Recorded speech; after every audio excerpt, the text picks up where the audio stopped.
தமிழ் உள்ளங்கள் அனைவருக்கும் இனிய வணக்கம். இது உங்கள் தமிழ் ஸ்டோர் சேனல். தமிழ்நாட்டுல நீங்க எம்பிபிஎஸ் படிக்கணுமா? அப்படின்னா, இப்ப சொல்லப்போற வீடியோ ரொம்ப முக்கியமானது. தமிழ்நாட்டுல எம்பிபிஎஸ் படிக்கணும்னா 2 ஆப்ஷன் நமக்கு எல்லாருக்குமே இருக்கும். அரசு மருத்துவக் கல்லூரிகள், தனியார் மருத்துவக் கல்லூரிகள் அப்படின்னு சொல்லிட்டு. இந்த 2ல எதுல படிக்கிறது? எதுல அதனோட ஒப்புமை, அதாவது இதனுடைய கம்பேரிசன் எப்படி இருக்கும்? அப்படின்றத இந்த வீடியோல டீட்டெயிலா பார்க்க போறோம். இன்னுமே நெறைய மாணவர்களுக்கு நீட் எக்ஸாம் எழுதணும், மதிப்பெண் எடுக்கணும், எப்படி படிக்கிறது? எங்க போய் படிக்கிறது? அரசு மருத்துவக் கல்லூரியில கிடைச்சா என்ன பெனிஃபிட் இருக்கும்? தனியார் ஒரு மருத்துவக் கல்லூரினா எப்படி இருக்கும்? அப்படின்ற இந்த கம்பேரிசன் தெரியாம நெறைய பேர் இருப்பீங்க. இந்த வீடியோல நம்ம சொல்லப் போறது என்ன அப்படின்னா, இதனோட கம்பேரிசன நம்ம டீட்டெயிலா பார்க்க போறோம். ஃபர்ஸ்ட்டு வீடியோக்கு நான் போறதுக்கு முன்னாடி, உங்களுக்கு கவர்ன்மென்ட் காலேஜ் வேணுமா? அல்லது பிரைவேட் காலேஜ் நீங்க எதிர்பார்க்கிறீங்களா? அப்படின்றத கீழ கமெண்ட்ல சொல்லுங்க. சரி. ஃபர்ஸ்ட்டு கவர்ன்மென்ட் காலேஜ் அப்படின்னு எடுக்கும்பொழுது, தமிழகத்த பொறுத்தவரைக்கும் 37 அரசு மருத்துவக் கல்லூரிகள் இருக்கு. இந்த 37ல 1 வந்து செமி கவர்ன்மென்ட் அப்படின்னு சொல்றது. மீதி இருக்கிற 36 அரசு மருத்துவக் கல்லூரிகள்ல எல்லாத்துலயுமே வந்து மெயினா நம்ம மாணவர்கள் எல்லாருமே ஒரு அரசு மருத்துவக் கல்லூரி எதிர்பார்க்கறதுக்கு மிகப்பெரிய காரணமே என்ன அப்படின்னா, ஃபீஸ் தான். ஏன்னா, ஃபீஸ் வந்து நமக்கு அஃபோர்டபுளா இருக்கா? இல்லையான்னு பார்க்கறது மட்டும் தான். நமக்கு வந்து பார்த்தீங்கன்னா, ஒரு ரூ. 13,610 அந்த ரேஞ்சுக்கு 18,000 கிட்ட அந்த ரேஞ்ச் தான் வருது. ஒரு வருடத்திற்கு உண்டான ஃபீஸ். இது ஒன்லி ஃபார் டியூஷன் ஃபீஸ். ரைட்டுங்களா? ஸோ, அப்போ ஒரு டியூஷன் ஃபீஸ் ஒரு 18,000 ரேஞ்ச்ல நமக்கு இருக்கு வருடத்திற்கு அப்டின்னா, தாராளமா எல்லா மாணவர்களுமே அததான் பிரிஃபர் பண்ணுவாங்க. பேரன்ட்டுமே அததான் பிரிஃபர் பண்ணுவாங்க. ஸோ, மெயினா வந்து இது வந்து கவர்ன்மென்ட் காலேஜ்ல ஃபீஸ் அப்படின்னு சொல்லி பார்க்கும்பொழுது, இத நீங்க ஹாஸ்டலுக்கு போனீங்கன்னா, அது தனி ஃபீஸ் கொஞ்சம் இருக்கும்.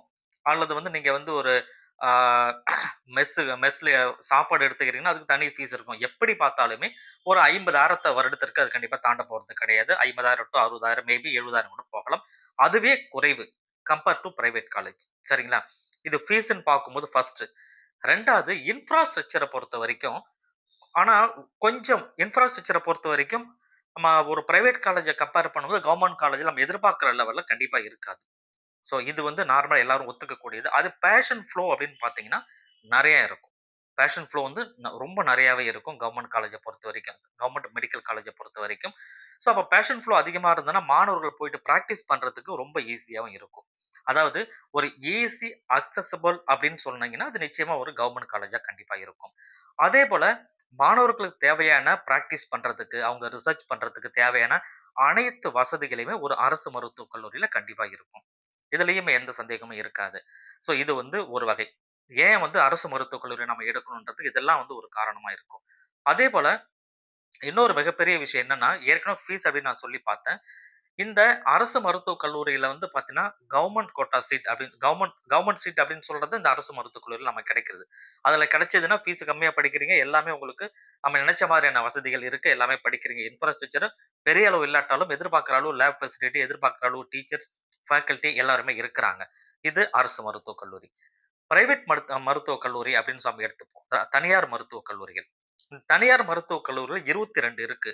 தமிழகத்த பொறுத்தவரைக்கும். 22 பிரைவேட் மெடிக்கல் காலேஜுமே வந்து நல்ல ஒரு இன்ஃப்ராஸ்ட்ரக்சர் கண்டிப்பா இருக்கும். காரணம் என்னன்னா, அவங்க வந்து மாணவர்கள்கிட்ட அதிகப்படியான கட்டணங்கள வசூலிக்கிறாங்க. அதற்கு தகுந்த மாரியான வசதிகள ஏற்படுத்தி குடுக்குறாங்க. அந்த இன்ஃப்ராஸ்ட்ரக்சர் அப்படின்றது வந்து பார்த்தீங்கன்னா, கண்டிப்பா நல்ல ஒரு நிலையில கண்டிப்பா இருக்கும். கவர்ன்மென்ட் காலேஜ விட. ஆனா, இதுல ஒரு டிராபேக் என்ன அப்படின்னா, ஃபீஸ். மாணவர்களுக்கு டியூஷன் ஃபீஸ் அப்படின்னு பார்த்தீங்கன்னா, பெரும்பாலான தனியார் கல்லூரிகள்ல ரூ. 4,50,000 வருடத்திற்கு ஃபீஸ் அப்படின்னு பிக்ஸ் பண்றாங்க. இது வந்து இந்த 4,50,000 அப்படின்னு சொல்றது, நீங்க கவர்ன்மென்ட் அதாவது கோட்டா மூலமா கவர்ன்மென்ட் கோட்டா கவுன்சிலிங்ல கவர்ன்மென்ட் கோட்டா மூலமா நீங்க உள்ள வரீங்க. கவர்ன்மென்ட் சீட் எடுக்கிறீங்க. ஒரு பிரைவேட் மெடிக்கல் காலேஜ்ல அப்படின்னா மட்டும் தான் இந்த ரூ. 4,50,000. சரிங்களா? அப்ப இது வந்து அதுவே கவர்ன்மென்ட் சீட் கிடைக்கல. அதே பிரைவேட் காலேஜ்ல மேனேஜ்மென்ட் சீட்ல போறீங்கன்னா, கண்டிப்பா 10,00,000லிருந்து 12,00,000க்கு மேல கண்டிப்பா போயிடுது. 15,00,000 கிட்ட வந்துடுது. அப்போ இது எவ்வளோ மிகப்பெரிய வித்தியாசம் நம்மளால பார்க்க முடியுது. கவர்ன்மென்ட் காலேஜ் பார்க்கும்பொழுது ஒரு 18,000 20,000த்துக்குள்ள வருதுன்னு சொன்னா, இங்க வந்து பார்த்தீங்கன்னா, டியூஷன் ஃபீஸ் மட்டுமே 4,50,000. அந்த 4,50,000 வந்து கவர்ன்மென்ட் சீட்டு த்ரூ கவுன்சிலிங் மூலமா நீங்க வந்தீங்கன்னா மட்டும் தான். இல்லன்னா மேனேஜ்மென்ட் சீட் தான் போகணும். அப்ப மேனேஜ்மென்ட் சீட்ல கண்டிப்பா ஃபீஸ் வந்து ரொம்ப அதிகமா இருக்கு. ரூ. 12,00,000க்கு மேல போகுது. ஸோ இது நமக்கு அ அ நமக்கு அஃபோர்டபுளா இருக்கா? இல்லையான்றது. சரி. இதுல இன்னொரு மிகப்பெரிய வித்தியாசம் என்ன அப்டின்னா, மார்க். கவர்ன்மென்ட் காலேஜ் அப்ப ஃபீஸ் குறைவா இருக்கு கவர்ன்மென்ட் காலேஜ்ல. அது நீங்க எடுக்கணும்னா மதிப்பெண் அப்படின்றது ரொம்ப உயர்வா எடுக்கணும். இங்க ஃபீஸ் கம்மி. அதுவே ஒரு பிரைவேட் மெடிக்கல் காலேஜ்ல மதிப்பெண் நீங்க வந்து சற்று குறைவா இருந்தாலும் பரவால்ல.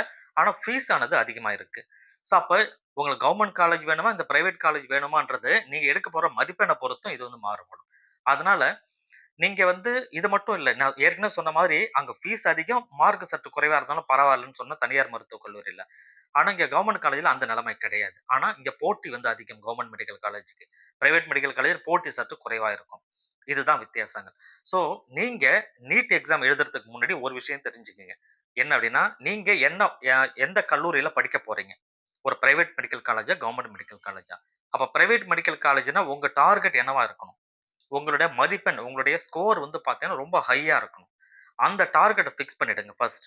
அந்த டார்கெட்ட ஃபிக்ஸ் பண்ணிட்டு, அத நோக்கி நீங்க ஓடணும். அப்பதான் ஒரு அரசு மருத்துவக் கல்லூரியில ஒரு இடமானது கிடைக்கும். இல்ல நீங்க டார்கெட் ஃபிக்ஸ் பண்றீங்க. மேபி உங்களால அது அச்சீவ் பண்ண முடியல. மதிப்பெண் சற்று குறைஞ்சதுன்னா, அதுக்கப்புறம் அத வந்து பிரைவேட் மெடிக்கல் காலேஜ்ல போங்க.